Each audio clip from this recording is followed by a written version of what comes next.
ቢኒ እንግዲህ ከዚህ ትዳር ወደ ኋላ አላለም፣ ደፋ ቀና እያለ ነው። አንድ ቀን ይሳካና ልታስደስተን ትችላለህ ብዬ አስባለሁ። ነገር ግን የቤተሰብ ጣልቃ ገብነት እያለ የቤተሰብ በዚህ ልክ የልጁን እናት አብሮ እንዳይቀጥል አብሮ እንዳይሆን ፍላጎቱ እያላቸው ይሄ ትዳር ይቃናል ማለት በጣም ከባድ ነው። ምክንያቱም አብርሃም ማለት የራሱን ትዳር አይደለም ራሱን ኮንትሮል ማድረግ የማይችል ነው።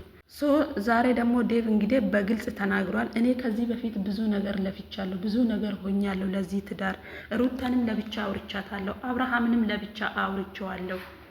ነገር ግን ሁለቱም ሊስማሙልኝ አልቻሉም። ትናንትና ደግሞ አብርሃም ታመመ በሩታ ቤት። ከዛ ከታመመ ብዙ ነገር ሆነ። ከዛ በኋላ እኛ ወስደን ልጁ ወደ ራሱ ተመልሶ መጣ። የት ወስዳችሁት? አብርሃም ወደ ራሱ ተመልሶ መጣ። ከምን ታመመ? በሽታው ምንድን ነው? የትኛው ሐኪም ቤት ነው የወሰዳችሁት? ለምንድን ነው ቪዲዮ መቅረጽ ያልቻላችሁት?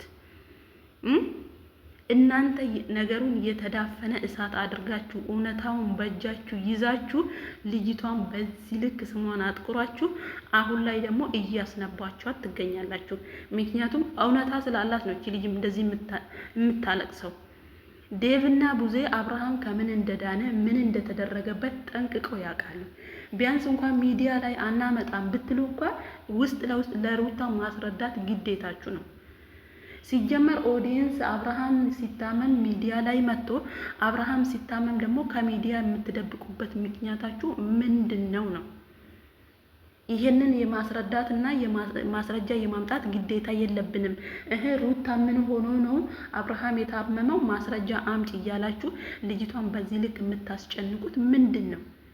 ይሄን ትዳር እናንተ መመለስ እየቻላችሁ ወንድማችሁ ልጁን እንዲያሳድግ